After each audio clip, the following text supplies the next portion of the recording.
I'll call this meeting to order. The board has been in executive session since 5:30 this afternoon, and I'll welcome you. Would you all please rise for the presentation of the colors, please, by Irwin High School?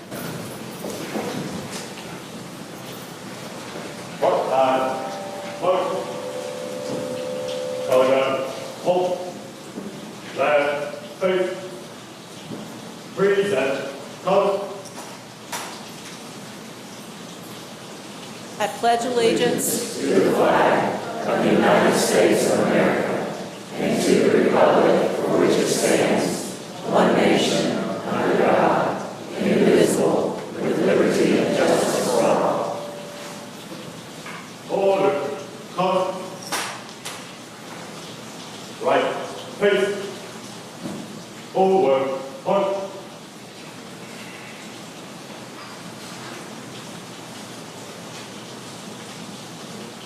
I ask that you remain standing for a moment of silence.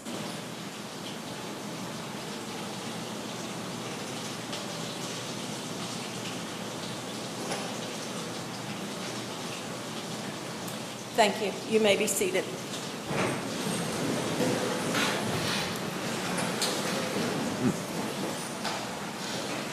At this time, I'll entertain a motion to approve the agenda. So moved. Thank you. A second? Second. All those in favor? Aye. Any opposed? It's now time for our superintendent's comments. It's hard to believe, but our last student day, June 8th, is coming up next week. And I also want to remind you that it is an early dismissal day as well. Our first graduation was actually held earlier this afternoon and this year for Community High School. And tomorrow evening at 7 o'clock, we will have our second graduation ceremony, and that will be early college, and they will hold that ceremony in Ferguson Auditorium on the AB Tech campus. Next Tuesday at 6:30 p.m., the graduates of the Progressive Education Program will be recognized in the Richard Green Auditorium at T.C. Robertson High School. And I really want to encourage our board. I want to really encourage you to be at least one ceremony. And I will tell you, I love to. I'm at every single one of them that I can be. But Progressive Education Program's graduation is something that I would tell you to bring your box of Kleenex with. It's just an incredible ceremony. On Thursday, the 9th, Middle College will conduct a graduation session beginning at 5 o'clock, also at AB Tech in the Ferguson Auditorium. And then on Friday evening, next Friday evening at 7 o'clock, Inca High School will graduate their seniors in the U.S. Cellular Center. The next day, Saturday, we have 4 graduations in a row that this superintendent makes, beginning with Owen High School at their stadium, hosting a 9 a.m. start. And we've been so fortunate. What a beautiful scenery to sit in those stands and see that beautiful sun rising over the mountains, as Mr. Craig sees every single year. Back to the Cellular Center, and we will then have A.C. Reynolds High School at 11 o'clock in the morning, and then Irwin High School at 3 o'clock in the afternoon. And then to round everything out on Saturday, it is T.C. Robertson later that night at 7:30, again in the U.S. Cellular Center. And our final high school graduation ceremony will be held in the Thomas Wolfe Auditorium. I see Mr. Evans up there, beginning at 2 o'clock for North Buncombe High School. And they always do a great job, as he says, we're saving the best for last on that particular ceremony. But I do really encourage you to attend as many of these as possible, or that your calendar will allow you to attend. I want to congratulate our Health and Physical Education District Specialist, that is Debbie Bryant, for recently being named as the North Carolina Educator of the Year for Alpha Delta Kappa. ADK is an international honorary organization for women educators. who work to build educational initiatives in communities. And Debbie has provided just exceptional leadership across our entire district and remains a key advocate in teaching and supporting healthy physical and nutritional lifestyles among our students and staff. So congratulations, Debbie. Now, Debbie, I know you're out there somewhere, because would you stand up and let us just recognize you? Outstanding award.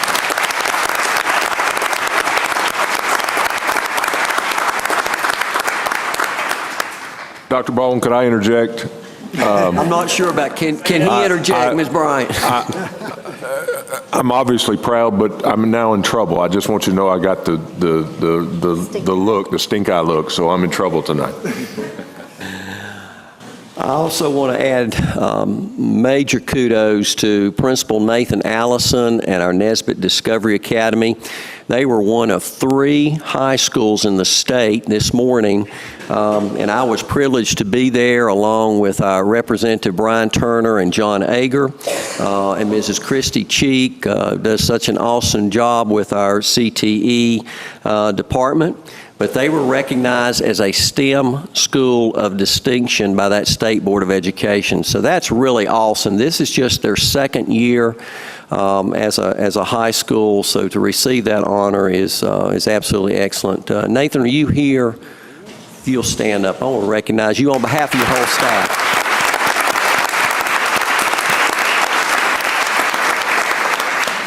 If you haven't had the opportunity to go online or to pick up a copy of the 2nd edition of our magazine, and it is called Advantage, I encourage you to do so. I've got to brag on our communications department and what Dr. Porter and that wonderful staff have done.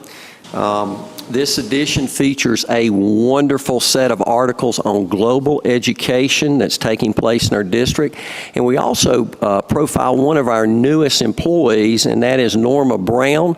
She is actually our first community outreach coordinator. She is serving the Irwin district. And we will also provide a translated version recognizing the excellent efforts that Norma is making in connecting with our Hispanic community of stakeholders. So we're very proud of this. So I hope you have an opportunity to see this. All eyes are on our state and local budgets for 2016-2017. And Dr. Porter found this tidbit of historical trivia that I thought you might be interested in. And we'll see how this goes, Dr. Porter. In June of 1881, a total of $7,862.40 was divided on a per pupil basis among the 130 school districts in Buncombe County and Asheville. 130 school districts, and so they divided this $7,800 with all the students that were included in those districts. Today, our total operating budget reaches around $239 million, and our per pupil expenditure is actually $8,386. So it surpasses what was the total spread to all students back in 1881. I thought that was pretty cool. So thanks, Dr. Porter. This past Tuesday, I presented a local budget request for $3.4 million, which included staffing for our new Inca Intermediate School, Nesbitt Discovery Academy in Year 3. We asked for some additional local unified arts staff, along with funding to match the state increase in salary and benefits, because we feel it's important with the percentage of staff that we have that are locally paid. If the state increases salary, we feel like those locally paid staff should receive that same salary as well. Also presented an addendum to the commissioners in the amount of $3.3 million to consider raising the local supplement rates for our certified staff. So I'm very hopeful that the commissioners will opt to provide funds in some amount to meet this request. As I stated in our presentation, and I believe this so strongly, that the success of this school district, and I believe all school districts, significantly depends upon the ability to attract, support, and retain the quality school professionals in our schools and classrooms. Finally, I want to recognize our Child Nutrition Director, Lisa Payne. And I think what is coming up is actually you're going to see a billboard. There's going to be 8 of those across Buncombe County. And I want to thank her and her staff for their efforts at providing a very much needed service for summer feedings across our school communities. As successful as this venture has been over the past 3 summers, this 4th summer, the goal is to serve even more children and families. So you will be seeing, again, these billboards across the county and city promoting this effort. So, Lisa, we want to recognize you, but you may have some additional comments you might want to make as well. If I may, thank you. We're very excited, and it makes us so proud to look up and see these billboards. And Cheryl Harris is actually my assistant and helps administrate the summer meals program, so I'm going to invite her down too, please. Just want to give you a little bit of information and really want to take this time, if I may, for you to take a moment and look at what you're seeing. And think about starting on June 6th that these billboards that were developed by Stacia, Ben, Dr. Porter, technology, Cheryl is one of the models, if you'll see on the left. There's 8 of these, and starting June 6th, they'll be scattered throughout Buncombe County for 30 days. This is wonderful. This is a great team effort. I want to just start thanking people, thank everybody that helped put them together. Thank the 275 volunteers that are going to be serving these students meals that are coordinated by Karen Ballard and Judy Maddox and Cheryl Harris. Thank you to the Board of Education, No Kid Hungry, Department of Health and Human Resources, and everybody working together. We've had some donations that are helping to pay for these billboards from local organizations. Last year, we fed 76,000 meals. This year, the need is greater. We are on track to serve 109,000 meals this summer. Longer summer, more meals, but because of all of you and your support, no child in Buncombe will be hungry. Thank you. Cheryl? Thank you. I will be putting some flyers on the table, excuse me, I'm sorry, that are half poster size pieces of paper announcing the same information that's on these billboards. I'm so sorry, excuse me, my allergies. So if you would please distribute those among the community, whether it be at your school, doctor's office, and help us spread the word. The main thing is awareness of our program, and with the new texting option, then also, of course, on the Buncombe County website at buncombeschools.org, there will be a full listing of the sites and the times of operation. We'll also have a business card placed on the table when we exit, so please feel free to contact myself or Ms. Payne if you have any questions or if you know of any other potential sites. And also, I'd like to put in a plug and save the date for October the 14th. We will be participating in our 2nd annual No Kid Hungry Walk, which is we're in partnership with and Mr. Bryant participated last year. Thank you so much. And we are raising funds for children in North Carolina with our No Kid Hungry Walk. Thank you. So again, all we can say is thank you. I see so many of you in the room that have participated in our Never Stop Learning and our Feeding Children and supporting No Kid Hungry through our school systems. And we're very proud of what we do. And thank you, Dr. Baldwin, Madam Chair, members of the board. We appreciate you. Thank you so much. I have to tell you this. I've been sitting here contemplating this.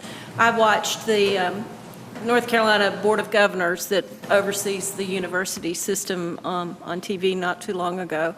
And one of the reports that they received was about our hungry children.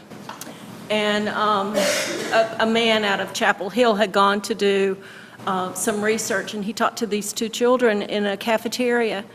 And he said, "What did you have to eat last night?" And one little girl rattled off whatever it was she had, and the other little girl said, "It wasn't my night to eat." And he said, "What are you talking about?" And he said, the little girl says, "We can only eat every 3rd night, and it wasn't my night to eat." So when we talk about doing things for children in the middle of the day to assure that they have nutritional food, I am so thankful because there are children in this county that have that same situation. Thank you so much. It is now time for employee recognition.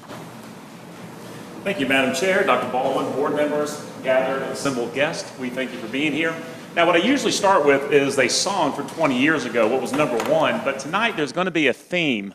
20 years ago, we're going to talk about movies. The #1 movie starred Tom Cruise. What was it 20 years ago? 30 years ago, but 20 years ago. Did you watch the Erica Ensko? It was Mission Impossible. So 20 years ago. But what else happened 20 years ago? We're going to recognize the first person we're going to recognize is the principal, Johnston Elementary School. I'm not allowed to ask about Mr. Bingo. Y'all can ask her about it later. But Charlotte, come on down. 20 years, principal at Johnston Elementary.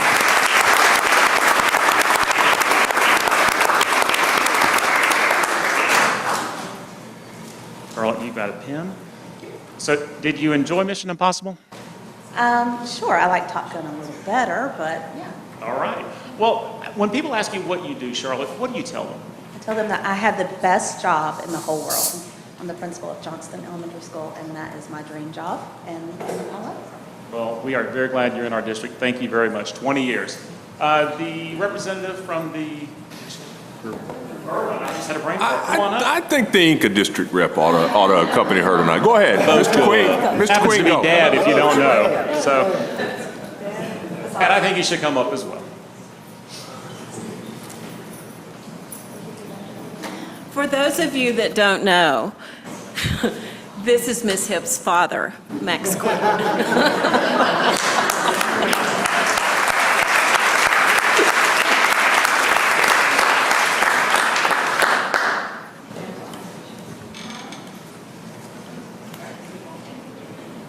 Also with 20 years of service, Ms. Teresa Hudson, a physical education teacher at PEP. Teresa?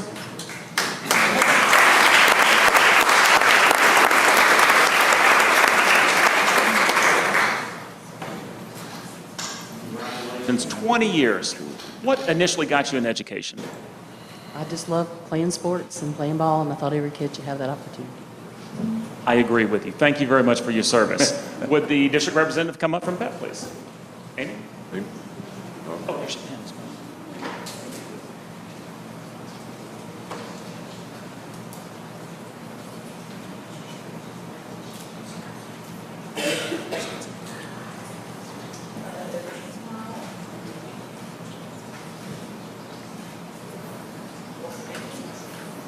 Thank you, Teresa.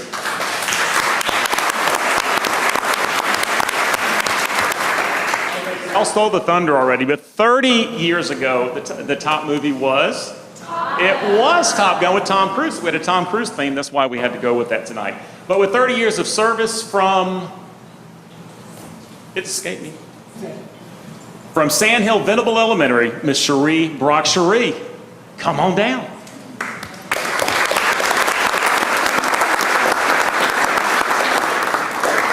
So did you see Top Gun? What'd you think of it? It was a long time ago. I just watched it 2 weeks ago because everyone was talking about it. But yes, I enjoyed it. So when people ask you what you do, what do you tell them? I'm an assistant, and I work with all kinds of children and love them all. Thank you for your service. 30 years, folks. Matt?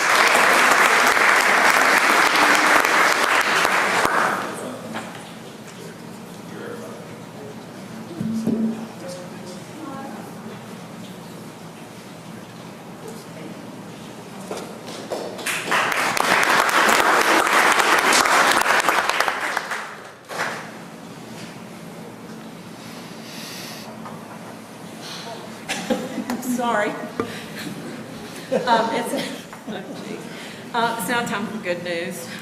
Thank you, Madam Chair. We'll begin tonight with our good news segment, and we're going to recognize a reporter here who we kind of feel is one of the family as much as a reporter can be in an education system. We're going to recognize and honor Tammy Watford, and as you know, when it comes to news, you see enough of the bad stuff every day, and that's understandable. News agencies have to cover that, but there's a philosophy that's a little different here with WLOS, and I've been here a little over 2 years in Buncombe County, and it is refreshing to have a a mindset that we can report the bad stuff, of course, but also promote and highlight the very good things that are going on.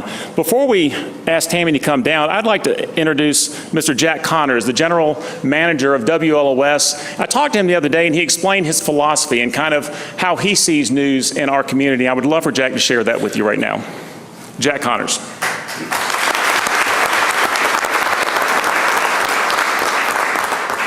Dr. Porter, the philosophy is really fairly simple. On this graphic on the screen up here, when I was waiting for the meeting to start, the bottom line said elevating young minds. Well, if you're a student, or if you're a teacher, or if you're an administrator, or if you're a board member, that's your job description. What we want to do is to make sure that people know how well you are handling your job description. Now, we focus on a lot of things, as Dr. Porter said. Is some of it negative? Yeah. Is some of it positive? Absolutely. When I speak to community groups, I usually give them about 10 minutes, and then I say, what would you like to know about? Well, besides how long Darcel has been here, eventually, one of the questions is, well, I would watch more news, but it's always so negative. And I'm praying for someone to ask me that question. Because when they do, I pull out a little sheet that I keep in my pocket. And on that sheet are things like Person of the Week that Larry Blunt does on Friday, features that we do so religiously about the nonprofits in our area. Last week, we had our Thanks to Teachers banquet. And those are teachers who've been recognized during the school year. And that's, one of the best events we have all year. We do, this year, we're doing 10 North Carolina high school football games, which has never been done before. We did 4 last year. But the real crown jewel of that is Never Stop Learning. And Tammy does Never Stop Learning. I don't know how many hundreds, no, thousands of stories that Tammy has probably done. And she's probably been at every one of your schools to do them. And she's an example. She's the embodiment of what we think news can be doing and should be doing, and as long as I'm there, will be doing in the communities they serve. It is with an amazing amount of pride that I can tell you that Tammy Watford is just as nice a person in real life as she is on television. She's a gem, and one of the things that we're most proud of at the station, and Tammy Watford deserves the recognition she's going to get tonight. Richly deserves. So thank you for your support, and thank you for watching what Tammy does.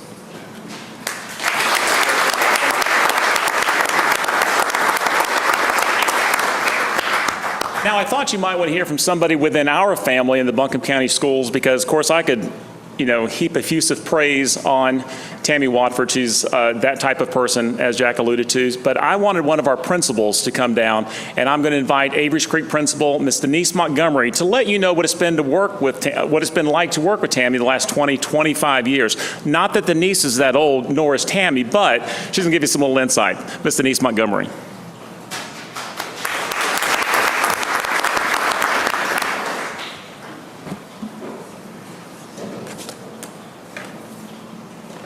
I'm glad you threw that in there, that we're not that old. I'm getting a little older, though, so I have to put my glasses on. Dr. Baldwin, Madam Chair, and members of the board, and members of the audience. What is true love? Tammy Watford asked a second grader from Avery's Creek Elementary School during a Never Stop Learning segment filmed in early February. True love, he replied, is when someone loves you just for being who you are. His observation about love transcended the obvious focus on Valentine's Day.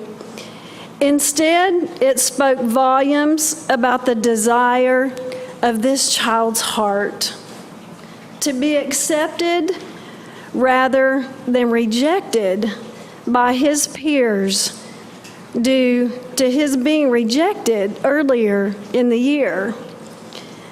The beauty of being able to pick students when Tammy comes to your school has been wonderful this year.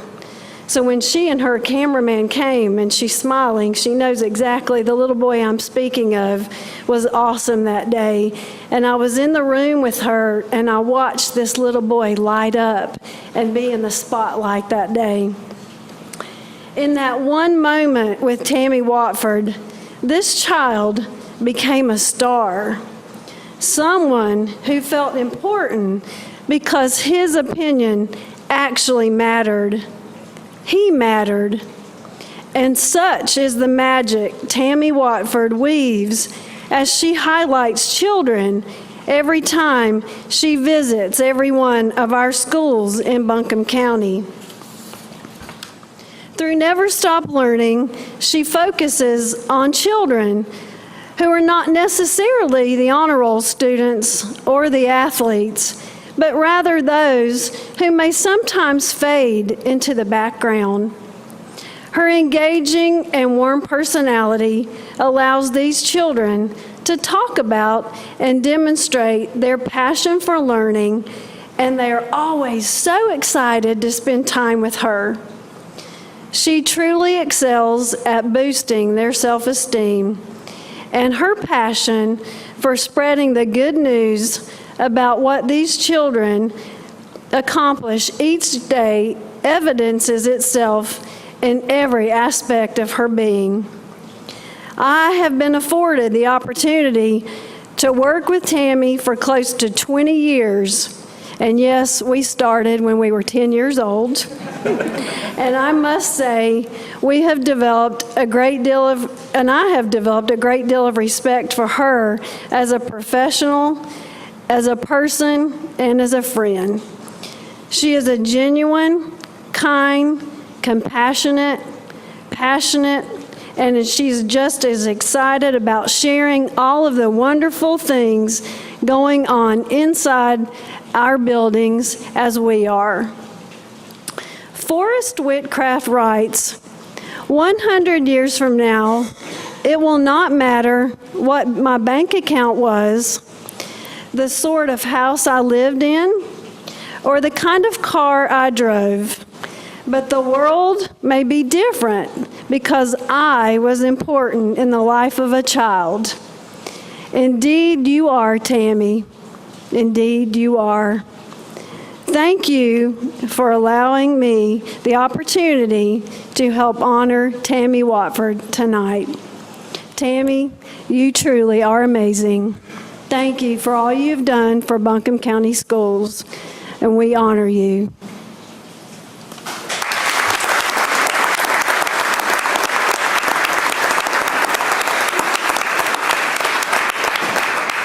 Ladies and gentlemen, at this time, please help me welcome down to the podium right now for a few words our honoree, Miss Tammy Watford.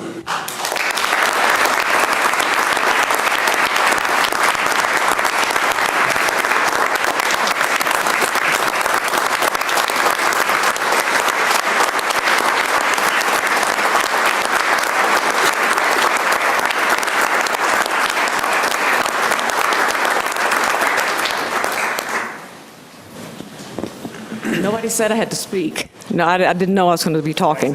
Jack said I had to speak. Okay, thank you. I'm truly honored and humbled, and I just want to say thank you very much. I have been doing the Never Stop Learnings for like 22 years now. Well, I'm sorry, Denise. I told on us. You said 20, and I went to 22. Okay.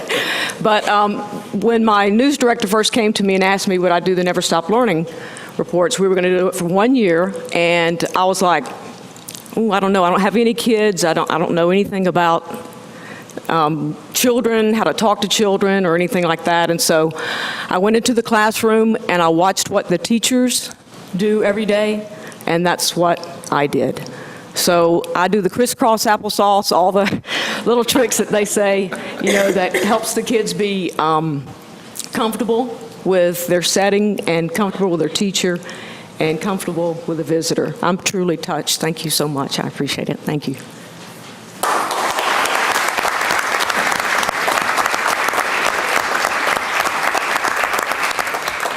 We have a beautiful plaque for Tammy, and it says, "A testimonial of sincere appreciation presented to Tammy Watford of WLOS in honor of and with genuine appreciation for her excellence in spotlighting the outstanding students, teachers, and educational programs of Buncombe County Schools in your Never Stop Learning." Thank you. Thank you so June much. 2nd, 2016.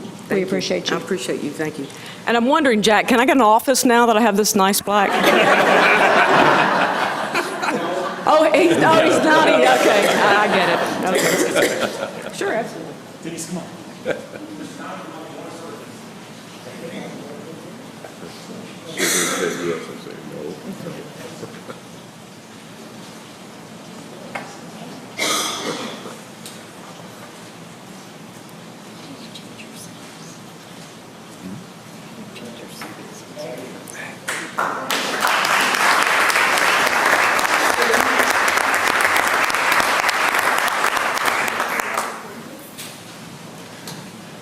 Next up, this is going to sound like a deja vu moment, but we are going to ask Principal Doris Sellers from Reynolds High School to come down to congratulate a state champion who we have seen win state championships 11 times, if I'm right on that. I'm sorry, I'm stealing the thunder. She's 11-time state champion. Come on down, Miss Doris Sellers. Good evening, Madam Chair Franklin, Dr. Baldwin, members of the board, and our guests. It is with great honor that I come to you tonight with good news from A.C. Reynolds High School, and as Dr. Baldwin said, of added interest that I was here just 3 months ago to recognize this very same person, Miss Anna Vess. On that evening, she was recognized for her 3A state championship in fall for cross country and was actually on her way to compete in indoor track just almost immediately after that, where she obtained her 8th state championship in indoor track. Well, just a couple of weeks ago, I received a text that Anna, to no surprise, of course, had just pretty much sealed her time in history at A.C. Reynolds High School, and I would likely say probably for Buncombe County Schools, to pick up her 9th, 10th, and 11th state championships in the 3,200 meter, 1,600 meter, and 800 meter races. She holds the state meet record for the 3,200 meter race, and I am sure it required very little deliberation to determine that she was the MVP of the state 3A meet. Anna has been to the state meet all 4 years that she has been in high school. She's a four-sport athlete in only 3 seasons, which means in the wintertime she is swimming and running indoor track. She will graduate in the top 20 of her senior class just next Saturday with a 4.785 GPA. Anna will be attending NC State University on a full scholarship where she's going to continue her studies and running competitively. But lastly, I think I must mention her most recent accolade, and I am certain that it sums up Anna's success very well. At the WNC Sports Awards Banquet, which is recognition for high schools, public and private, in all of Western North Carolina, Anna was named the WNC Western North Carolina Female Athlete of the Year. Please join me in congratulating Anna Vess for being an outstanding scholar athlete at Reynolds High School, Buncombe County, Western North Carolina, and throughout the state of North Carolina. Come on down, Anna. Yeah.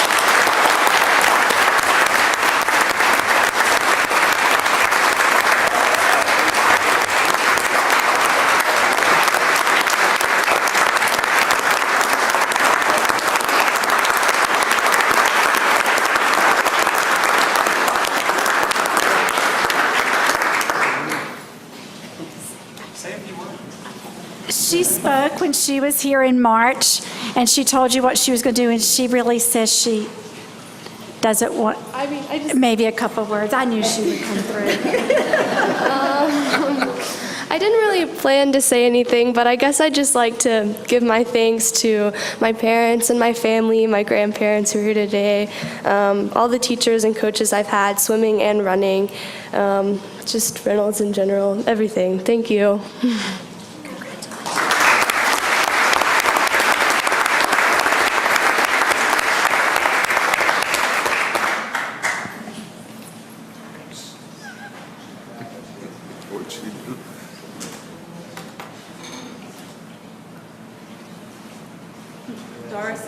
Cindy in that. I don't see.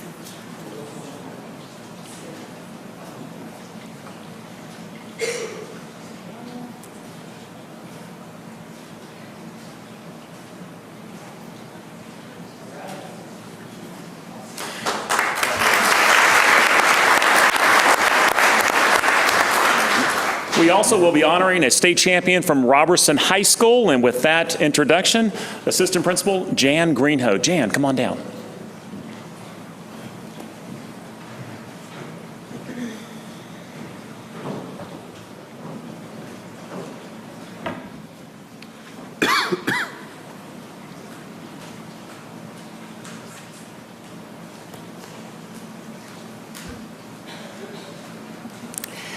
Good evening, Dr. Baldwin, Madam Chair, members of the board. It's with great pride and congratulations and celebrations that I would like to share with you tonight our North Carolina triple jump champion, Michelle Cobb. The first thing I'd like to say about Michelle is she is a quiet leader at Robertson. She always has a smile on her face, and she exemplifies hard work and dedication and the rewards that come with all of that hard work. I'd like to introduce Rachel Petrie, her coach, to share a few more attributes of Michelle. I could sit up here or stand up here, and tell you all of Michelle's PRs. We like to set goals at the beginning of the season, PR, which is personal record. But instead of giving you numbers, I just want to tell you a story about Michelle from earlier this season. She came fresh off of indoor. I'm not the indoor track coach because I coach basketball, but we were really excited. She had a very successful indoor season and finished well at the championships for indoor. And she was kind of frustrated at the beginning of the season because her quads and her shins, she had a little bit of an injury. It wasn't something that would sideline her and put her out of practice and meets right away, but you could definitely tell that it was bothering her. And I literally remember being at practice one day, and she's getting through stretches and limping. Not terrible like she's going to fall over, but enough to where I had talked to her. I said, well, what's bothering you? She's like, I'm fine. And that's kind of like the epitome of the competitor that Michelle is. She's going to give it her all, even if she's hurting. And I remember I had kind of looked at her and I said, you're shut down. We're going to kind of ease you back into this. You need to take care of yourself before it turns into a bigger injury. And she wanted to argue with me. And that's not a bad thing necessarily. That just shows her competitive nature, how much she loves track and how much she wants to be in it competing every day. And luckily she listened to us. We eased her back into it. And she slowly but surely the success was coming, and we kind of knew it was in Michelle. We saw her last season, and I think it just really took her kind of believing in herself this year and all the hard work she put in the weight room and just an indoor season and really just dedicating herself, especially from last season. She was named MVP of the Buncombe County meet for field events and the MAC championship meet for field events. She was regional champion both in triple and in long jump. And while her success definitely has come from jumping, what you don't know is I could probably put her in any event to have her run in as well, and she will win it and be successful. And that's shown in her versatility in whatever we needed points in for, she would run. She's done the 100 and the relay. She's done the open 2, the open 4. We're trying to convince her to move up to the 800 a little next year. She's nodding her head and shaking no. But I think that just shows you she wants to win. She'll do whatever the team needs, and her hard work is just the epitome of who she is. So we're just so proud of Michelle. She's just a junior, so we will have her again next year, which we're definitely excited about. And Michelle, we're just so happy for no one deserved it more than you in triple jump for how hard you worked. Thank you so much. Come on down.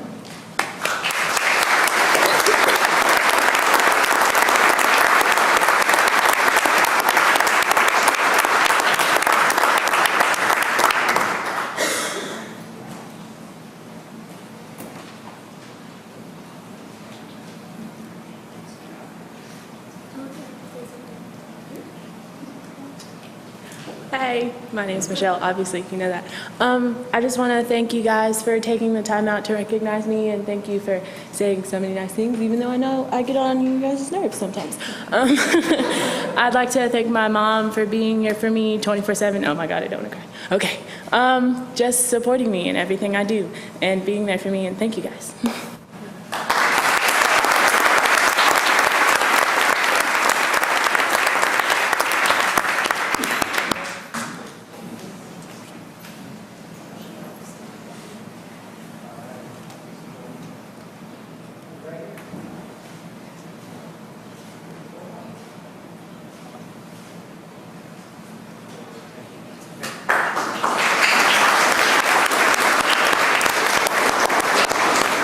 We now welcome to the podium our CTE Director, Ms. Christy Cheek, to spotlight some amazing things going on with career and technical education. Ms. Cheek.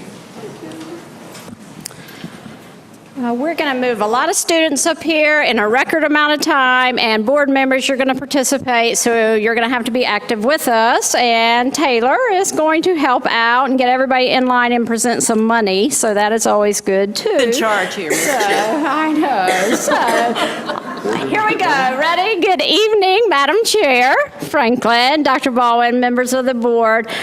Great things happen in CTE because not only have we have great partners, but we have great people that we work with all the time. So tonight we're going to start with Christy Stokes. She's going to come on down, and she is the Director of Member Services and Special Events for the Asheville Home Builders Association. She's going to bring us some money. This is always good for us. But if you remember back, we had the Playhouse Project, and that is where our students in drafting design a playhouse. And remember, they're not small little playhouses. They are big, and our drafting students design them, construction builds them, interior design designs the inside, marketing usually sells the tickets, and then our wonderful maintenance department takes them to the Asheville Home Show, and somebody wins them. They're about 3,000 to 5,000 pounds, right, Clark? And then someone gets a wonderful playhouse, and somebody can live in it at some point if you get kicked out of your real house. So this year, it was a heavy competition as always, and we're going to call down North Buncombe High School. You just bring your whole selves down with Mr. Evans and Mrs. Franklin. You come on up here too. And Owen High School, you bring your whole selves down too. And Meg couldn't join us tonight, but come on, Chip, you have to come up here too. And we're going to talk about the awards, and we're going to put you go ahead and get in front and center.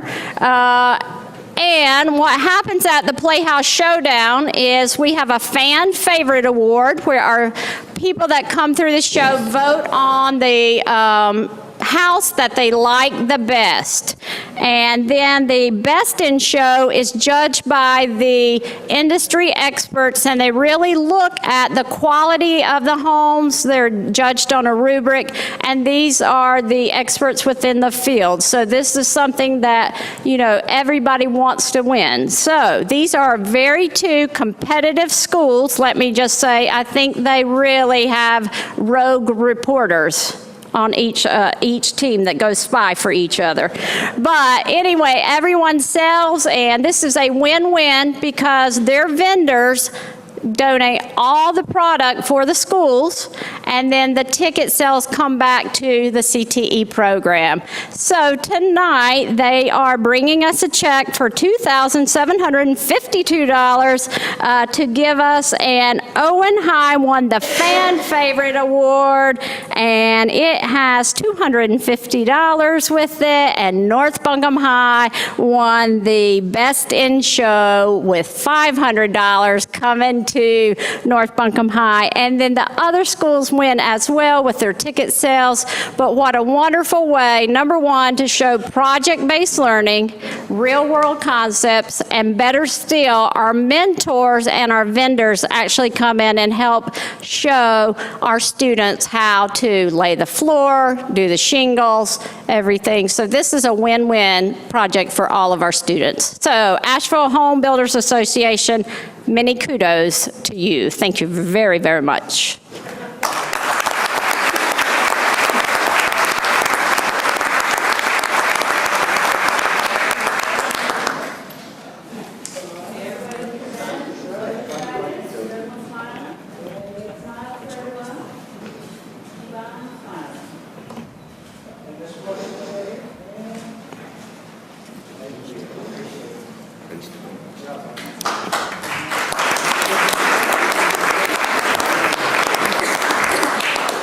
So next we're going to recognize our Career and Technical Student Organization national and state winners, and hopefully more national winners. Schools are going to come and they're just going to bring their whole selves down too, and board members, you just join them for us. So Reynolds High School, DECA chapters coming down, Inca High School, FFA chapters coming down, Irwin High School, FCCLA chapters coming down, and TC Robertson FCCLA chapter, you come on down too.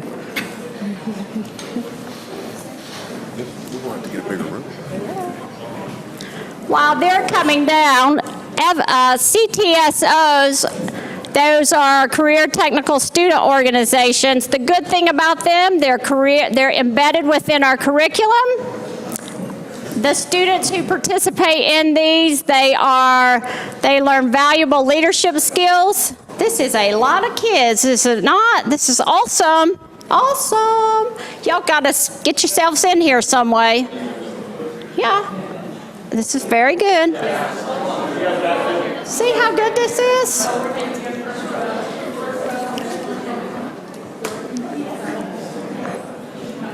This is a great problem to have, people. Great problem to have. All right, here we go. All right, let's have, where's my Reynolds High School? Woohoo, Reynolds, way to go. So at Reynolds High School for DECA, and I'll just have to say, I certainly know the excitement in DECA kids because that was the subject I taught, and when a DECA student walked off that stage, it's just so electrifying, I'll have to tell you. There's nothing like those winners. So, Dean Imholtz finished 7th at the state competition and competed in personal finance literacy at nationals. They went to Nashville, Tennessee. Jason Yu finished 1st place in business finance event at state and won the medal for top 10 out of 160 competitors at nationals. Alana Smith and Zeke Trezise, I hope I got that right, finished 1st at DECA State, and they finished in the top 10 for hospitality exam at nationals. And Brooke Caldwell finished 5th in the state in automotive services marketing and received a medal. Several of them could not be here, but we certainly want to recognize their efforts, and Mr. Furlow and Mrs. Sellers are here, and I would say that it takes great leaders to take these students places, and they are brave people. So thank you, Mr. Furlow. Mr. Yance went with them too, but congratulations, DECA students from Reynolds High School. Next, we're going to Inca High School. That's when you bleed blue from the Inca High School. And I want to recognize Travis Patillo. Travis, step out there with your blue jacket. I'm going to have one of those one day. That's a goal of mine. And Travis is a 2-time state champion. He is a state champion in tractor driving this year. And in 2014, he was the state champion in ag mechanics and technical systems. Now, here's the thing about him. When I was at their banquet the other night, I heard this amazing figure about Travis, and that was that he had received almost $35,000 in scholarship offers revolving around FFA, and he is going to Nashville Diesel School in Tennessee. Now, here's another thing.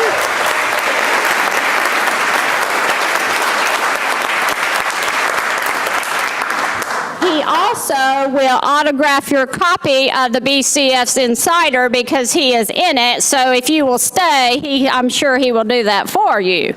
But congratulations, as that, having a 2-time state champ. Is that wrong?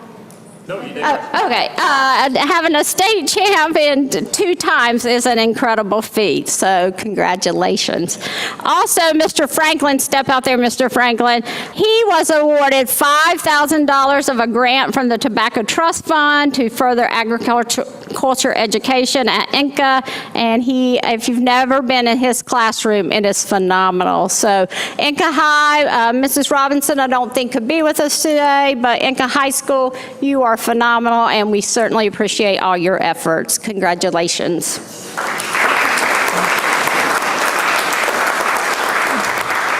Our next group from Irwin High will be representing Irwin High and Buncombe County Schools in San Diego, California, July 3rd through the 8th. And Dr. Brown agreed to drive the activity bus for them. That is very important, I want y'all to know. Freshmen Lane Worley, Blake Weaver, and Amy Griffin, they're going to be competing in Illustrated Talk Junior Division, and their project was around teens and technology roundup, focusing on teens using technology and the effects on their health. The parliamentary procedure team is made up of seniors Caitlin Edmonds, Jordan McCanish, Taylor Brookshire, and juniors, Taylor Brookshire, Peyton Duckett, Rebecca Dover, and Kelsey Hughes. They have already started going to nationals, as they've already started taking their test online on parliamentary procedure. So if you ever need to know anything about parliamentary procedure, they can teach you. And also the teacher over there, Katie Rice, raise your hand, Mrs. Rice, she is going to be recognized as a North Carolina Master Advisor. That doesn't come cheap right there, let me say. So I want to also say Lacey Grogan is there, and Katie and Dr. Brown, and again, it takes a lot of work to get those kids where they need to go. Congratulations, Irwin High School. Woo-hoo-hoo.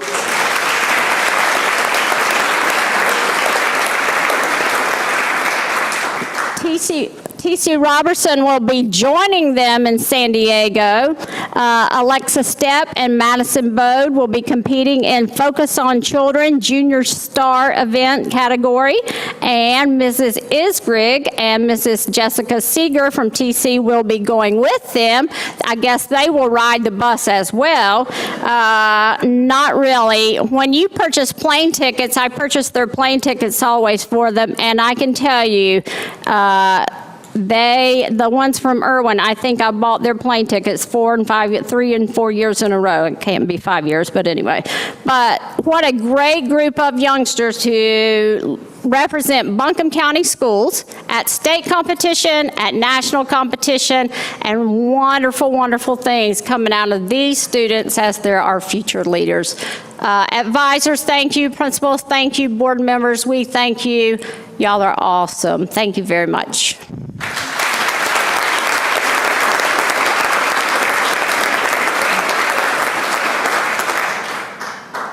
Are we good? I'm good.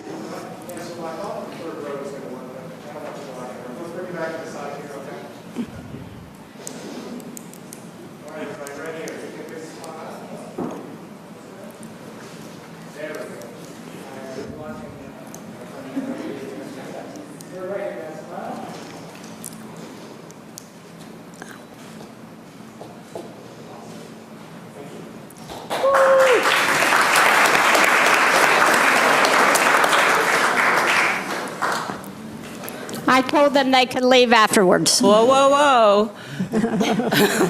I just want to, whoa. Oh, Mrs. Franklin said, don't leave. Don't leave. I just want to wish the Sugar Jets good luck. Yes. And we certainly want you to come back with a win. You play this weekend, don't you?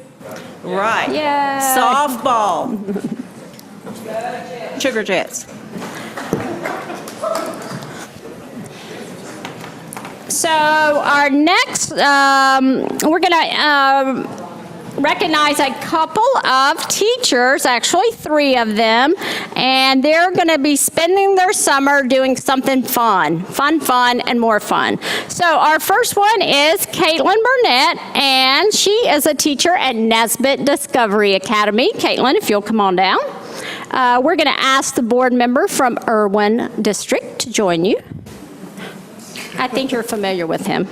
Anyway, Caitlin has been accepted to participate in the North Carolina Business Committee for Education Teachers at Work initiative.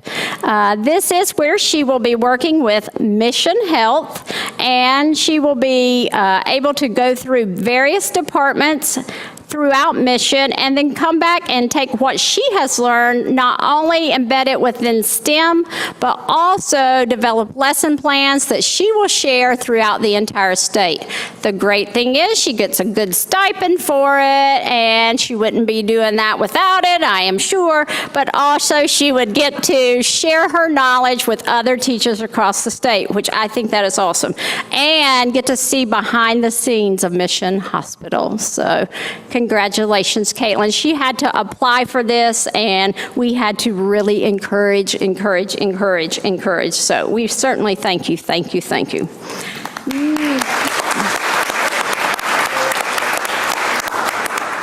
So all the board members have come up except for Mr. Pless. So I want Mr. Pless to come up for our next set of recipients. Okay, Mr. Pless, come on.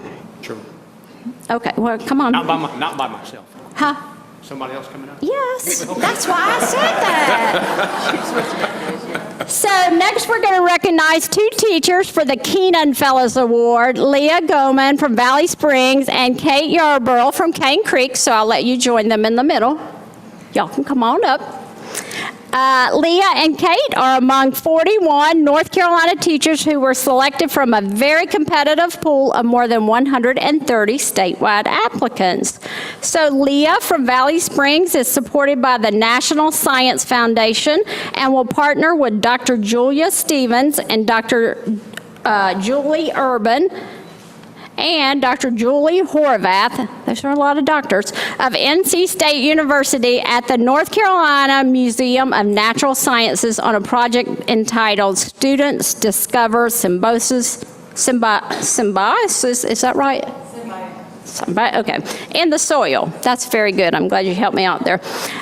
Kate of Cane Creek is supported by the National Science Foundation and will partner with Dr. Jason Burke, Dr. Lindsay Zano, and of NC State and the North Carolina Museum of Natural Sciences on a project entitled Students Discover Digital Dinosaurs. I can say that one. That's excellent. So they both will have a passion for science and encourages learning throughout, and they are both excited about this one-time opportunity, and I know our students will be better off with your expertise, and you too get to share, and I think you too receive a stipend too, and your summer will be filled and our students' lives will be enriched by your wonderful opportunity as well. Thank you so much.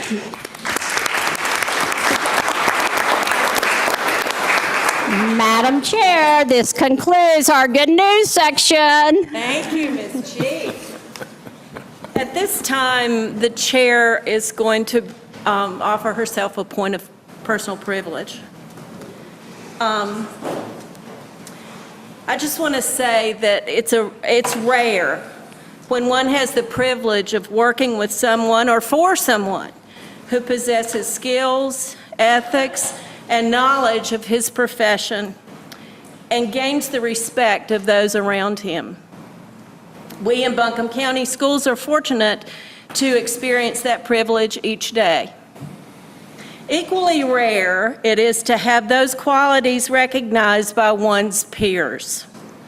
Tonight, I'm honored to announce that Dr. Tony Baldwin has been selected by his peers as the Western Region Superintendent of the Year for 2016-2017. Congratulations, Dr. Baldwin.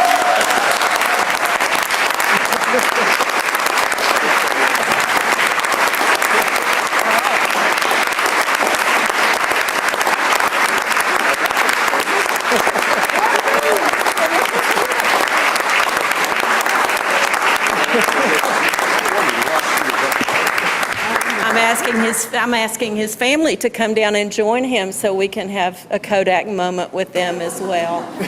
Be careful, grandbaby number 7 just walked down those steps. Go out there and get your picture.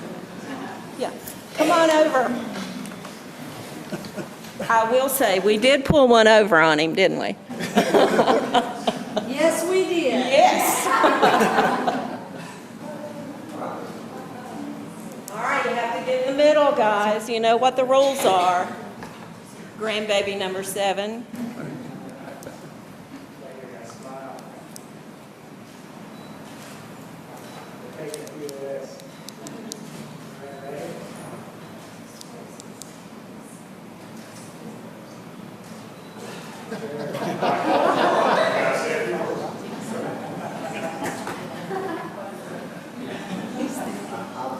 I'm speechless. I had no clue. I was listening to Ms. Franklin saying, what in the world? I said, Kim, what is she talking about? Who in the world is this person? It is a great honor, and I'll tell you, the honor's mine, because if any of you had an opportunity to be here when our 18 superintendents came before the public and really talked honestly about the desperate need for support for public education, you can understand that the honor's mine for working with those type of peers. There's no better educational leaders than what you find in the 18 school districts here in Western North Carolina. So for me to have an opportunity to, and I think I'm the oldest now, that's what's happening. Everybody else is retiring, so I guess they figured it was my turn. But the honor's mine, and the honor's also mine to be in such an incredible school system, and the people that so many of you just represent such quality. So thank you.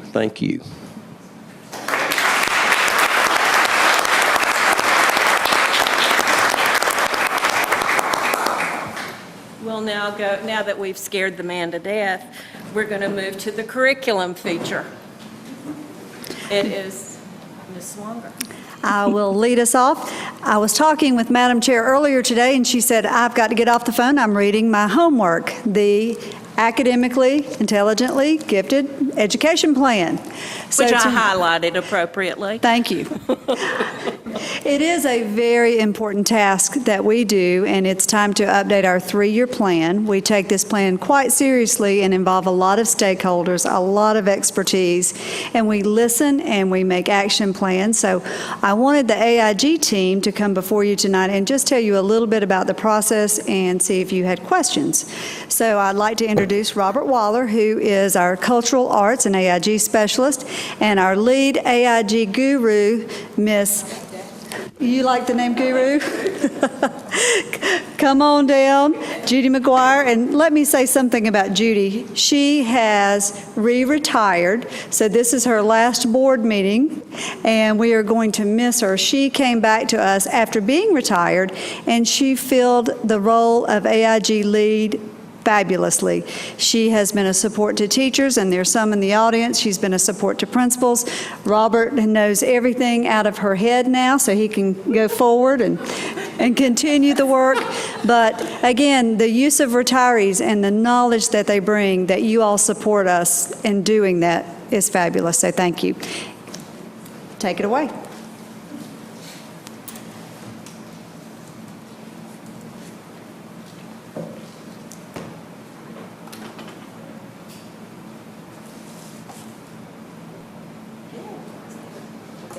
Awesome. Okay, Robert, if that's one of those AIG things where I'm supposed to see something coming out of there, it's not happening. Hang on, we're getting there. All right. See? Awesome. So Denise Montgomery had to put her glasses on to read, so I have to take mine off. So I've got that long distance, so y'all are just blurred images out there. So good evening, Madam Chair, members of the board, and Dr. Baldwin.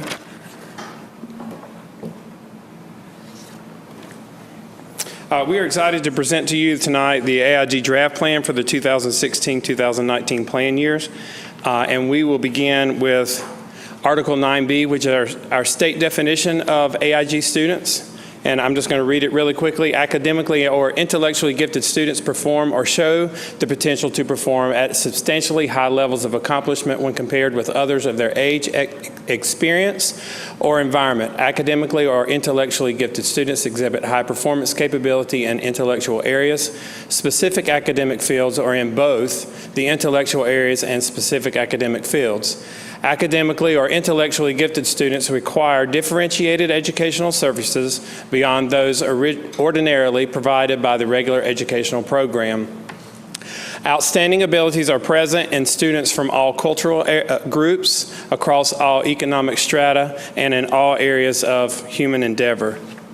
And just a few quick facts. We serve approximately 16% of the student body in Buncombe County, 3,866 students actually as of our spring head count, our our current spring head count. And in addition to that, we serve an additional 700 kids in our K-2 nurturing program called Problem Solvers. So overall, we serve almost 3,600 students in Buncombe County. And our program is funded on 4% of the average daily membership. And we also receive local funding as well. This past year, our state funding was just a little over $1 million with almost $300,000 of support from local funds. In the process of developing our new plan, we literally went through all 60 pages of it and updated and got input from our Parent Advisory Committee. We met 5 times. We have representation from all districts at those meetings. Teacher and Administrator Advisory Committee also met 5 times, and they meet on the same night. One meets at 4 o'clock and one meets at 6:15. Our AIG specialists are involved in helping develop the plan as well.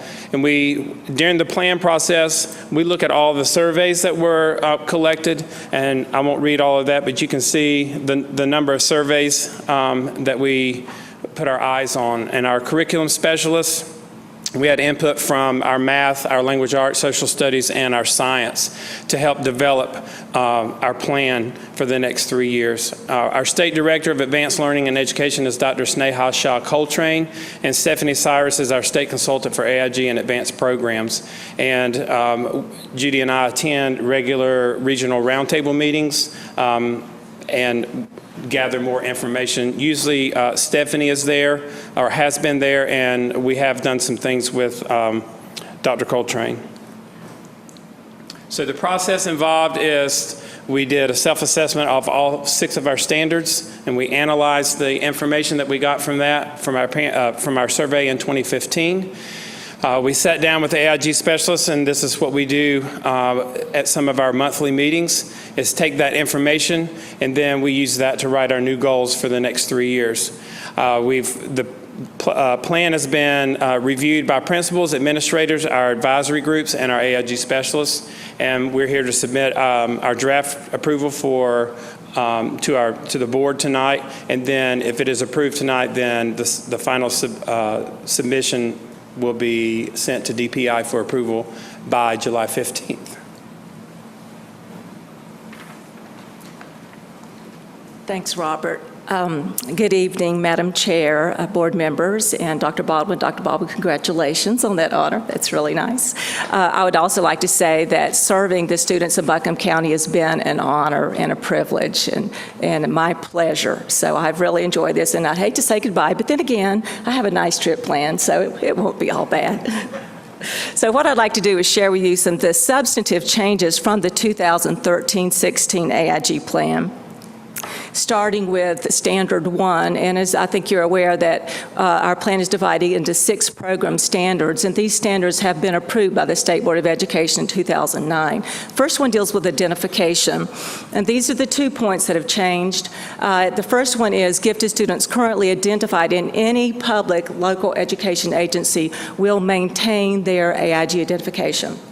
And that hasn't been the case up until this point. So students coming to us will maintain their identification. And we also have created identification pathways that aligns with this new state identification categories. I think it's a little more clear when you look at the chart. We currently have Pathway 1 for intellectually gifted, Pathway 2, academically gifted in reading only or academically gifted in math only. Pathway 3 is academically gifted in math and reading, and the pathway that's going to be added this summer is Pathway 4, is academically and intellectually gifted, AIG. And we've created this chart. We think it's a great way to share this information with parents and anybody in the community because we have the pathways, criteria, the scores, and then the services all in one neat kind of package. So I hope that's going to help in communicating these criteria. Program Standard 2 is dealing with curriculum, differentiated curriculum and instruction. And this year, one of our major tasks has been updating the AIG curriculum map. And in that, I have required activities in grades 3 through 8. This includes a concept-based integrated unit, and we have lessons from each of the 4 AIG curricular strands. So each of our AIG specialists is expected to teach from these 4 strands: social emotional needs of gifted learners, humanities literacy focus, mathematical logical, and one of my special loves is STEAM education, including the arts, because as a former science and math teacher, we saw a need to add these to our AIG units as well. Standard 3 deals with personnel and professional development, and the first point is the lead AIG facilitator, the person serving in my role. Requirements currently include a clear non-provisional license in gifted education and a master's degree in education. We have added or extensive experience in the field of gifted education to give it a little more flexibility and making sure we get the right person for the positions.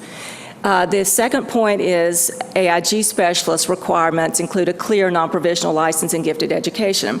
However, when there are limited license applicants for these AIG specialist positions, we would like for the AIG curriculum specialist and lead facilitator to be able to consider applicants who don't currently have a license, maybe in midstream of their license, but who will have a requirement to complete their licensure within 2 years.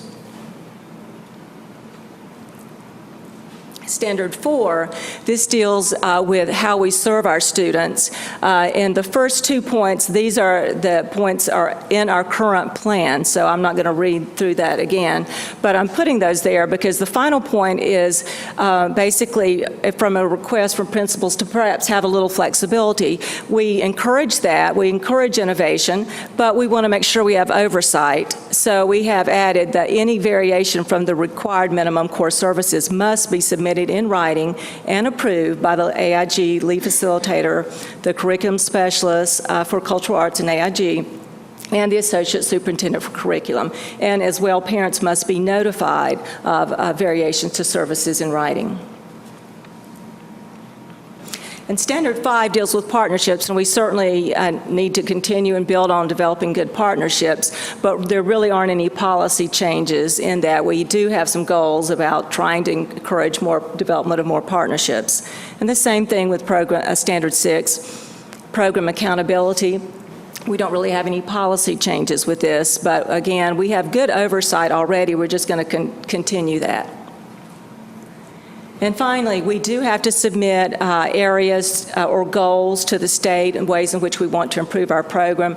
So we've analyzed survey data. We're still getting in survey data right now. We have suggestions from our advisory committees. We have identified 29 areas to strengthen our standards based on the implications of our survey data and the needs assessment. And that's what we're going to be working on, or they will be working on, for the next 3 years. And they will be submitting this to the state, and they will have to do an interim report after about 1.5 years to share their progress on these. And that's all. I just want to thank you for your support of our gifted students in Buncombe County Schools. Thank you. Mm-hmm. Thank you.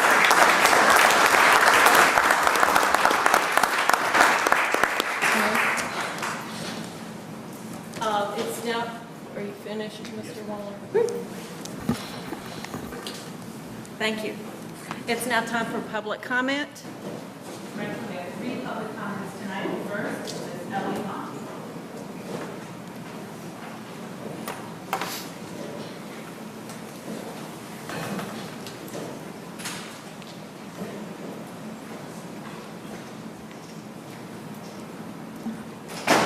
Good evening, Dr. Baldwin, Madam Chair, and members of the board.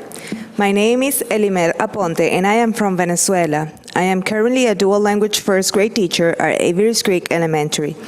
I will speak on behalf of the 14 dual language teachers for Buncombe County Schools. First of all, we would like to thank you for giving us the opportunity to be here and for trusting us in providing Spanish instruction for the children. Thank you so much for all the professional development we have received and for helping us building our teaching careers. You have given us the opportunity to grow, not only professionally, but personally. It is a great honor to work for people like you that care about the dual language program and give us all the support you can.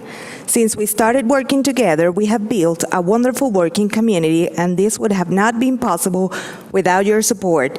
Working for Buncombe County Schools has shown us that as a team, we can achieve more goals, that together we can raise a bilingual world of children who will thank us in the future for giving them an opportunity to be ready to live in a global world. I feel that all of us have committed to give the best every single day, that we take responsibilities for what we teach, and that we have achieved our goals together. I would really like to thank Dr. Baldwin for giving us the opportunity to be here and Dr. Cherry Boone for supporting all of our ideas. I know sometimes they might sound crazy because we come from two different cultures. Nonetheless, Dr. Boone has been there for us, trying to understand what we say and trying to be involved in all of our activities. Also, we thank Dr. Boone for supporting us and motivating us to seek our global badge. She has put all her trust that we are going to be successful in representing the world education. We do not have enough words to express how grateful and thankful we are with our awesome principals who has given us the time we need to work close with us. They have been there for us every time we have doubts and concerns. I cannot leave aside our dear curriculum coaches who day by day work hard to give us all the support we need and who are more than our Common Core specialists. They are the ones who are there whenever we have a difficulty, no matter if it is personal or professional. So thank you for being such amazing people. I think that my teammates and I agree that this has been a year of great success. We have achieved so many things together, and with Dr. Baldwin and Dr. Boone in charge, we will achieve even more goals. We are so proud that the dual language program is growing, and we want you to know that we are grateful to be part of Buncombe County Schools. Thank you. Thank you.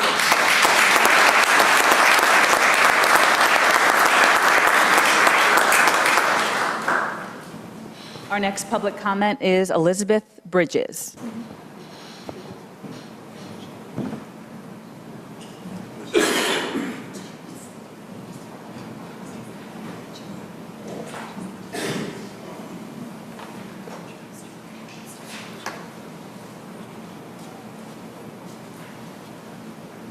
Good evening. Congratulations, Dr. Baldwin, on your award. It's Elizabeth Brazes. Dr. Baldwin, Madam Chair, and members of the board. When looking back at the initial presentation on the Kuntz uniforms and what the board voted on, it is important to revisit and consider what the true cost has been to our families. Consider what was presented. Logos weren't free. You got one free. Sales tax, shipping, cost of returns, significantly higher cost of adult sizes for larger students, none of this was considered or included in the budget presented. The original presentation suggested a student only needed 2 uniform sets, as there were also 2 PE days and 1 spirit day. Yet the budget presented to you for cost of uniforms to the family did not factor in the cost of the PE uniform, nor did it factor in the cost of the spirit wear required to be worn if not in uniform. So when you voted, you didn't have accurate data. In addition, there are other data points that should have been considered in determining the cost of this pilot to our families.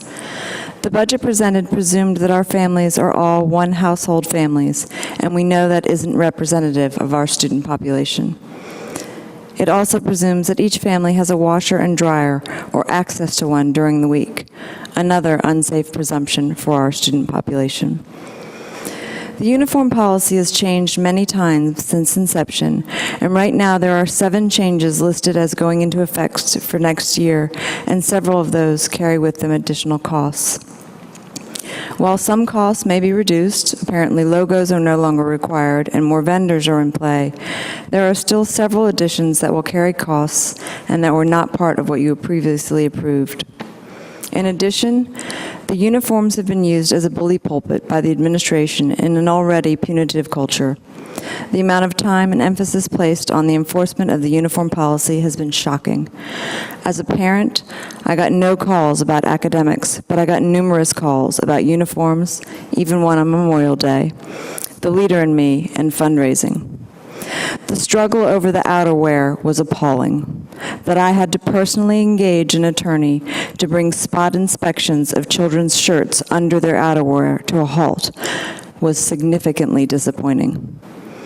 That principal board in January made an all-school announcement claiming that the students were using the cold weather as an excuse to wear outerwear inside the building is indicative of just how obsessed the administration is about our students' clothing. Not their well-being or academics, what they are wearing. How else can you explain the process of the spot inspections and what kids had under their outerwear, followed by offenders being sent to the office and given a gray shirt of shame to put on, only to be allowed then to put on their outerwear back over it? To what end? Thank you. Thank you.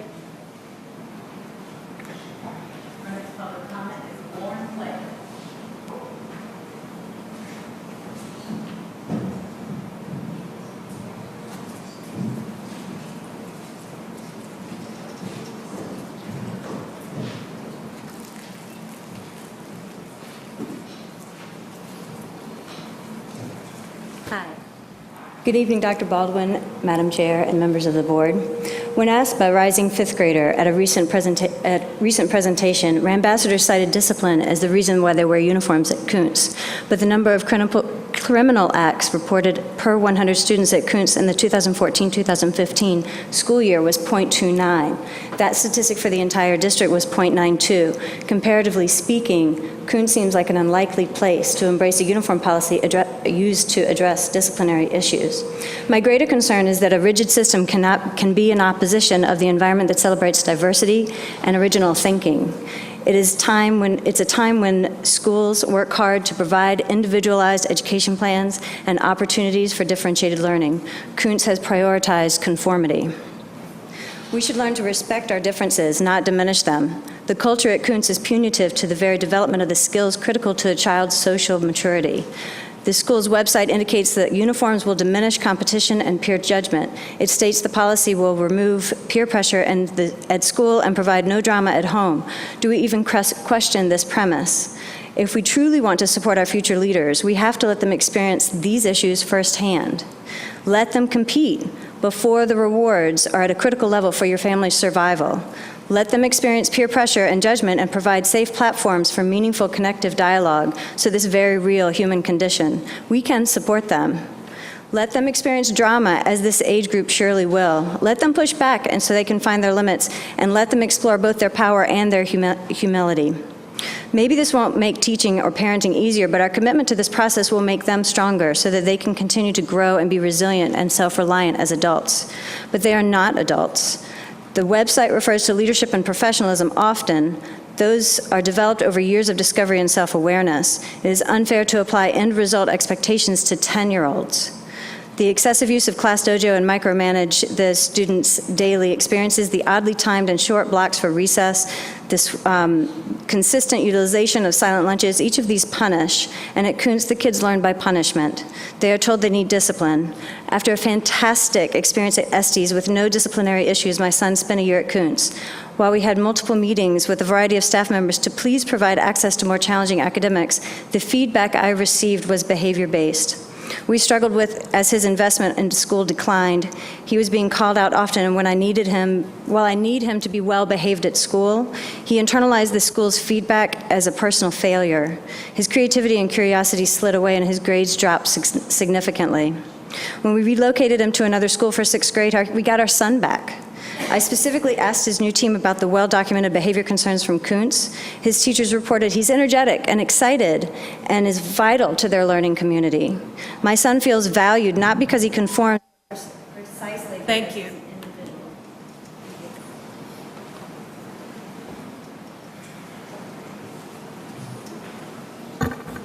At this time, we're going to take a 5-minute break. Thank you for your attention. If we can get Mr. Allison awake over here, we'll be doing well. At this time, we're going to hear from, I'm looking at Ms. Longer to see if it's okay if I go ahead and, okay? It's time to hear the report from Ms. Board. Thank you. Will you come down? It's too bad I don't have prizes like The Price is Right. Come on down. Seriously. Oh, good evening, Madam Chair, members of the school board, and Dr. Baldwin. In building a school culture of leadership, global education, and 21st century learning, Kuntz Intermediate is nearing the completion of its first year of school uniforms, the One to World Technology Initiative, and the Leader in Me. This evening, I'm going to give you an update on the uniform initiative we had. We've completed 3 surveys in September, December, and March. All maintained a 70% approval rating for uniforms. The survey allowed us the opportunity to hear from our parents, how they were acclimating to the school uniform, and based on their comments, how we can improve for next year. Our faculty, via the Uniform Committee, has shown a level of flexibility in meeting the needs of our community that I greatly appreciate and applaud. Through these surveys, we've worked to clarify and define the school uniform to make it more student and parent-friendly. There are 2 specific areas I'd like to address. First, we found that when we presented to you last year for this pilot, we spoke of the school uniform itself, the top and the bottom. We did not address sweaters, sweatshirts, or hoodies. And what outfit is complete without sweaters, sweatshirts, or hoodies? Therefore, in our second year, we will address these items to represent our Robertson District colors without a trademark. Second, as we observed students throughout the course of the year, it was not the logo that stood out, but the color. So we are adjusting the Lands End Rams logo to be optional for the tops. However, I need to make it clear that the Lands End Rams logo is the only logo that may be on the tops. Otherwise, the tops may not have any markings or trademarks. This was a difficult decision. The Kuntz Advisory Board and various members of the PTO feel strongly that the logos remain a requirement of the uniform. I made the decision based on the anecdotal data and the recommendation of the Uniform Committee via our faculty that we go optional. There is a uniform tab on our website that has all this information, plus pictures, ordering information for Lands End, and uniform swap information as well. And I'll be glad to take any questions that you have. Board members, do you have questions for Ms. Board? I have one, possibly. Yes, sir. You have, you said 70% approval survey. How many surveys went out and how many actually came back? We sent them to everyone electronically, and we advertised over the telephone and on our website as well. The bringing them back was minimal. The third set that we did was about 70. So, that tells me that the community this is not an issue for our community when I have so few people responding, when we are communicating using all of our resources available to us. Other board members? I have some questions. I grew up as that kid who got made fun of because I had the secondhand clothes or the homemade clothes because my family couldn't afford the nice things that other people have, which is part of why I was so supportive of this idea of uniforms and really want it to be successful. So could you talk some about what the costs are for families like the one that I grew up in? I was a free lunch kid. And so what are the total costs, or I guess more what will be the total cost this next year for all the items that they would need, including the outerwear and everything else? So how is that? What's the cost, and how can that be alleviated for families? And let me start out by saying I was the fourth girl. I know exactly where you're coming from. Everything was worn by the time I got it, which is where my heart is on this as well. So this year, this coming year, the uniform, what we're stating is that you can get your collared top from any marketer that you choose, any store. But in doing that, it cannot have a trademark, the swoosh, the Adidas, the Under Armour. It just must be plain. Navy, white, light blue. The bottoms are khaki or navy. Many parents just chose for the week this year when the logo was required, they just went the 5 days because it was simpler for them. But in meeting the needs of our community that I mentioned, a lot of the parents were saying, you know, my kids are used to wearing this dry fit clothing, these shorts and tops. And so where we listened to the community and made that adjustment was we said, okay, you've got PE 2 days a week. You are welcome to wear this outfit. And the bottoms were $6 and the top was $6. And we provided those, and it was just optional. And then the other place we made, we were flexible and we were assisting was on those Fridays, those spirit days, that any bottom that, and I'll say dress code appropriate, and what I mean there is you can't wear leggings as a pant. And I know that's the current thing, but that's, you know, that's my issue at this school. And then your top needed to be a Robertson District top of some sort, some nature, whether it's a club or your older siblings' Robertson clothing. So this coming school year, we're saying you can buy your bottoms and those tops anywhere. But if you choose to purchase the Lands End logo or that logo top, you're still needing to go through Lands End. We had a 2-year contract with them. So we've made it very simple in that regard. The second issue is now that we've got that first year under our belt and there is clothing out there, the Lollipop Consignment Store, which is right there on Hendersonville Road, will be the location where, like with our 6th grades, if they want to take their clothing there, they can either get cash back, or if it's a 5th grader and they've outgrown their clothes, they can get a point system where they can swap their clothing.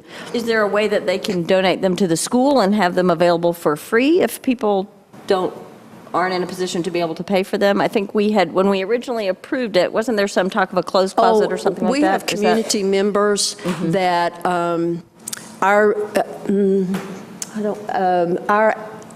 families in need, financially challenged families, they're taken care of.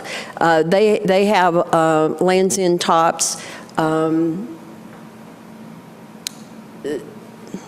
That was not an issue for us. So they're not available at the school if needed?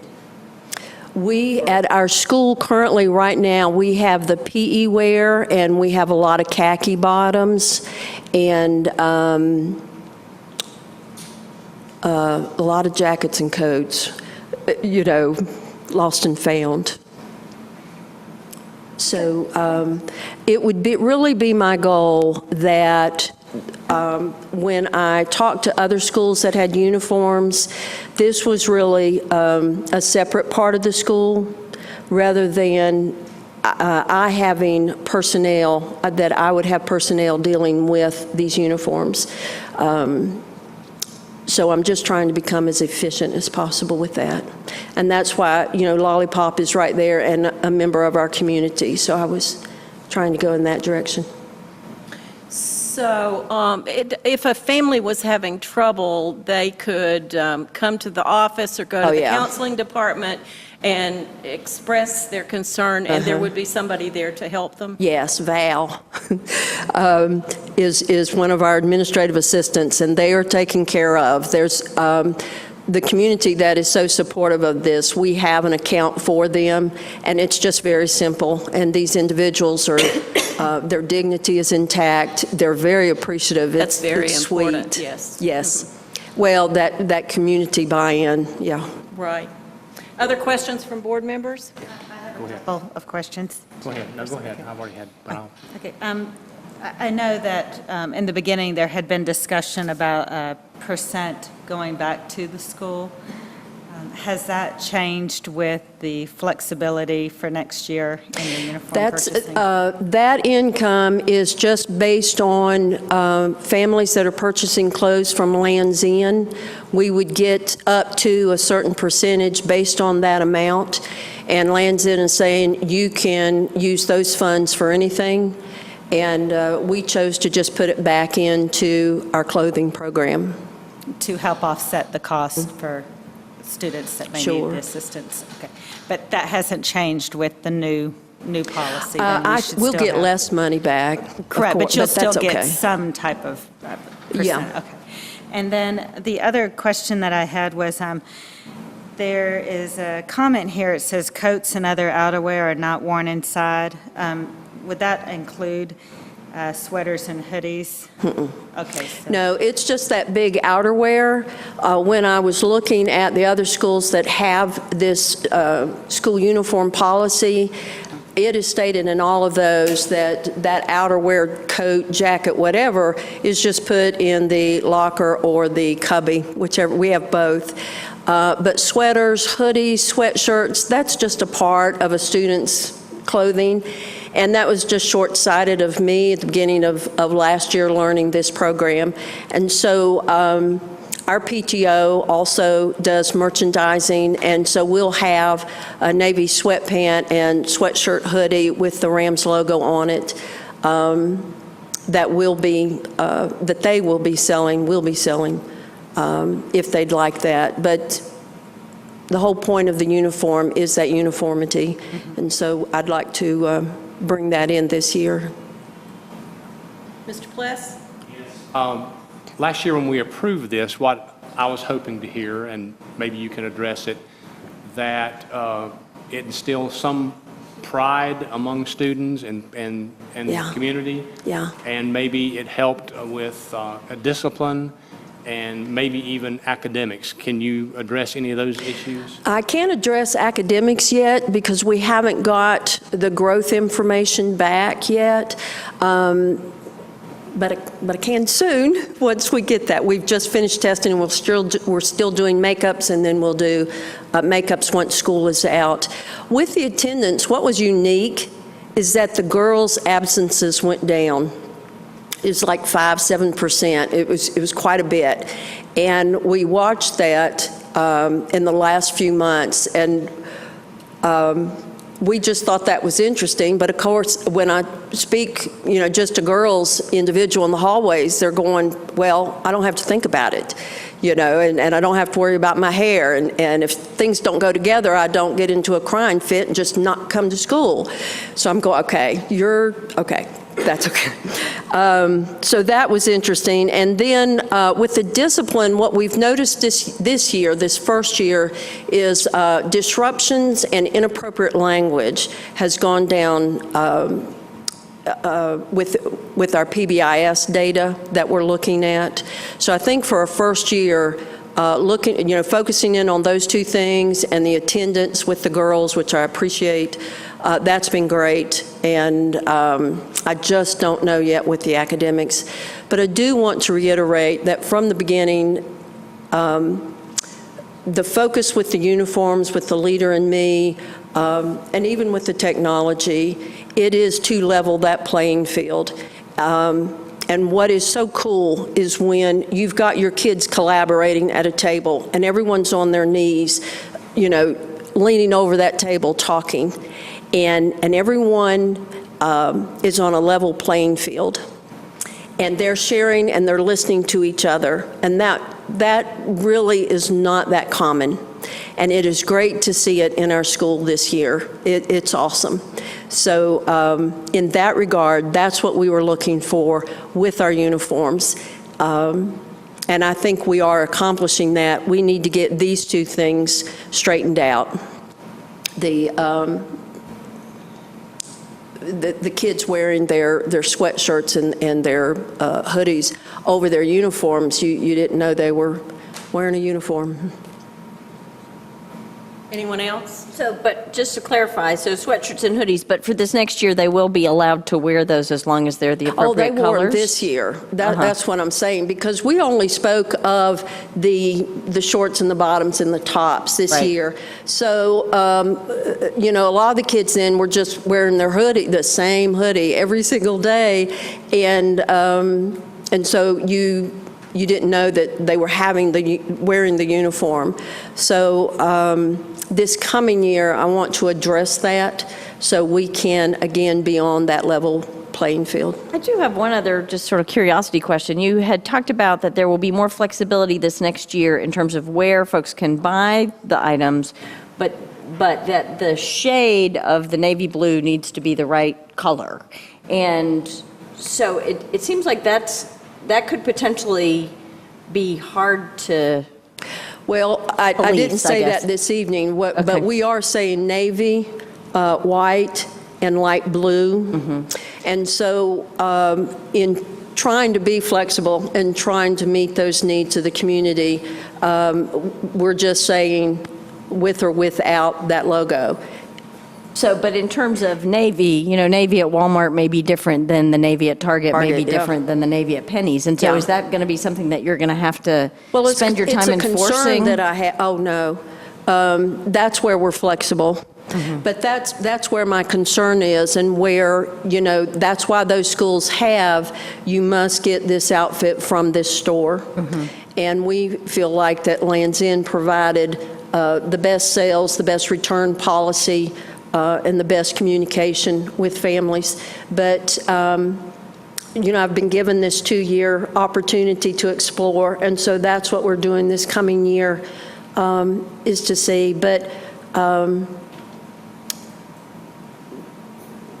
I'm okay with those different shades. That's not an issue for me. I see. I misunderstood you. Thank you. Okay. Thank you. Anyone else? I'd like to mention something, the information you shared about the absenteeism improving among the young ladies, that's Yes. great news, and very interested to hear in the future about your academics and see if we Oh, do see yes. any change there. And as Mr. Pless pointed out, when we undertook this as a pilot, I think we were thinking this could literally be the pilot that would start a movement within the system. The one thing that sort of is a little bit of concern to me is that return on those surveys. Yeah. In Coons, y'all have about 600 students, is that approximately? 691. 690, well, that's going to make the math easy. If we say Exact. 700 Yeah. and you got 70 back, that's only 10%. And then if of the 70, you had 21 that questioned it, that moved it down to maybe only about 8% that, you see where I'm going? And I guess Yeah. my question is, are they just very satisfied that the remaining 90% are just complacent and happy with the situation? Yes, sir. I would really love to be able to put more validity to that. Yeah. And I don't know if there's some way whereby a follow-up or something, a mandatory response, some way, somehow. I know in these surveys, people just, they glance at it and if it's not of a concern to them, they're happy, they're not going to fill it out. But we need valid data coming back Right. that would help us support that. I totally agree. And I don't know that I can mandate, I can't mandate that. know. So I do feel like that when I've talked to parents, they're going, oh yeah, we're fine, we're fine. You know, I don't think about it or this or that, and I'm going, then fill out the uniform. It's just on the website right there. It's going to just take you a minute. But I don't know how to respond or to wave that magic wand. Max, I agree with you. I've always heard that the very happy and the very upset are the ones that fill out those surveys. Right. From a business standpoint, that's probably what you end up there with. The people with great opinions. Yeah. Well, Robert, I know you're going out for orientations with rising fifth graders, and you're meeting parents, you've had orientation sessions. How about concerns from parents or questions? Because to me, that's a real strong resource if there's issues, and in many cases, parents have already had those kids come through or in dealing. Any type of anecdotal comments from those parents when you meet with them and you talk about uniforms? Well, I've gone to all 3 elementary schools now and had an evening meeting with parents, and some of them had,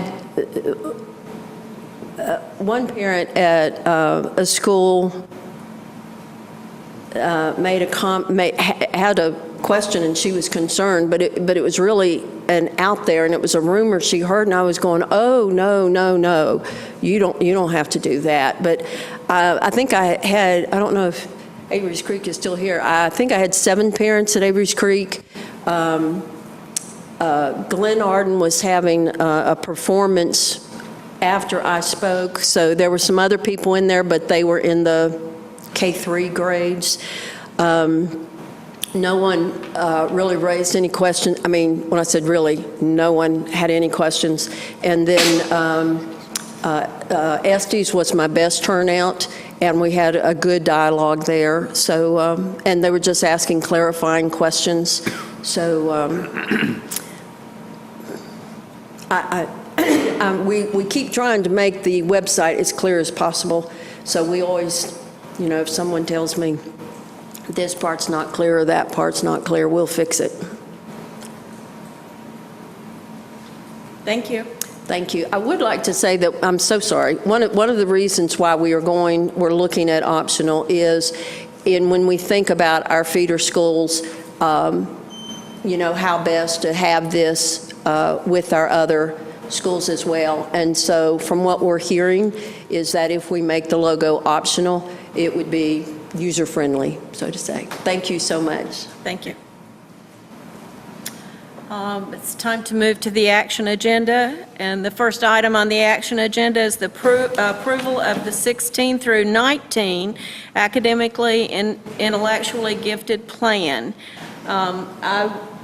Do any board members have questions concerning the plan?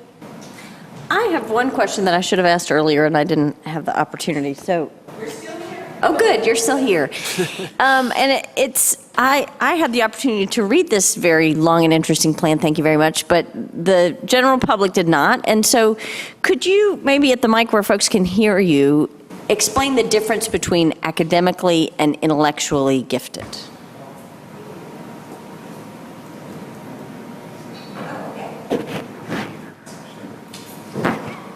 Can everybody hear me just fine? Okay, academically, well, honestly, if you read the research, it's varied and there's a lot of conflict. So we define academically gifted by looking at achievement test scores, how do they perform in math and reading specifically. And then we look at intellectually, that component based on an aptitude test score. And we have a variety. We also have a lot of not a lot, but several nonverbal aptitude tests that we use for students who maybe are ELL students who haven't been speaking English very long. So these are all diagrams and pictures. There aren't any words on them. And so we feel we have a good variety of both achievement tests for that aspect of academic and the aptitude test for the intellectual part. Does that make sense? Yes, that's very helpful. Thank you. I suppose that this, once approved, plan will be on our website? It will. The current plan is. So as soon as it's approved, then we'll take the draft off of it and upload it to DPI, and we're good to go. So we'd post it after it goes to DPI? Yes. Okay. So any person interested can become very educated. Anyone else have a question? Then I would ask for a motion to approve this academically and intellectually gifted plan. Madam Chair, I move that we approve the 2016 through 2019 academically and intellectually gifted plan. Thank you very much. Do I have a second? I'll second. All those in favor? Aye. Aye. Any opposed? All right. The budget amendment number 6. Are there questions from the board concerning budget amendment number 6? Hearing none, I would entertain a motion to approve budget amendment number 6. Madam Chair, I'll make that motion. Thank you. Second? I'll second. All those in favor? Aye. Any opposed? The next item is the Irwin High School Food Lab renovations and authorization to award the contract. Are there questions regarding this contract? Hearing none, I would entertain a motion to approve the recommendation. So moved. And second? Second, Madam Chair. Thank you. And all those in favor? Aye. Any opposed? Award of sole source for door access controls. It's Mr. Pace and Mr. Venturella.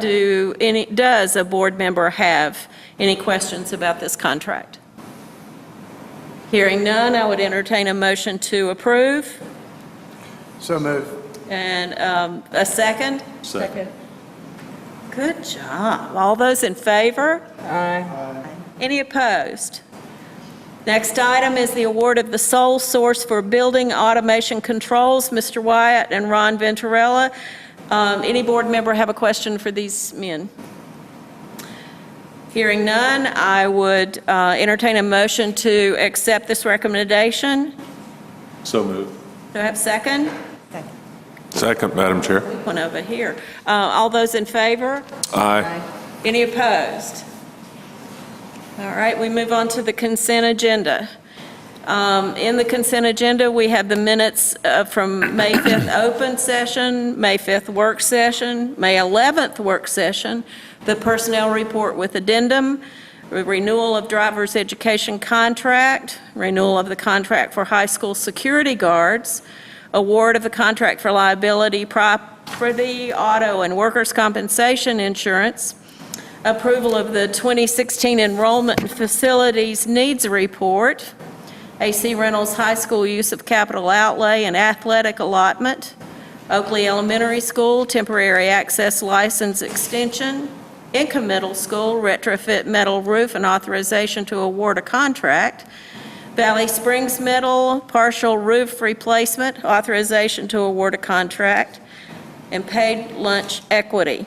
We have two policies for second reading, Policy 5030, Facilities Use Request, and Policy 5030R, Community Use of School Facilities. I would entertain a motion to approve the consent agenda So moved. and the addendum to the personnel report. Is that all right with your move? Correct, yes. Thank you. And your second? Second, yes. All those in favor? Aye. Any opposed? You have on your agenda some information, a notification of informal construction and repair contracts for change order, the financial reports, and a policy for first reading is 4354, suspension of participants in high school athletics. I will let you know that we have one more school board meeting in this school year, which is June the 30th, 2016, at 1 o'clock in the Minotaurium. And I would entertain a motion to adjourn. Madam Chair, I move that we adjourn this meeting. Thank you. Do I have a second? I'll second. All those in favor? Aye. Let's go home. Any opposed?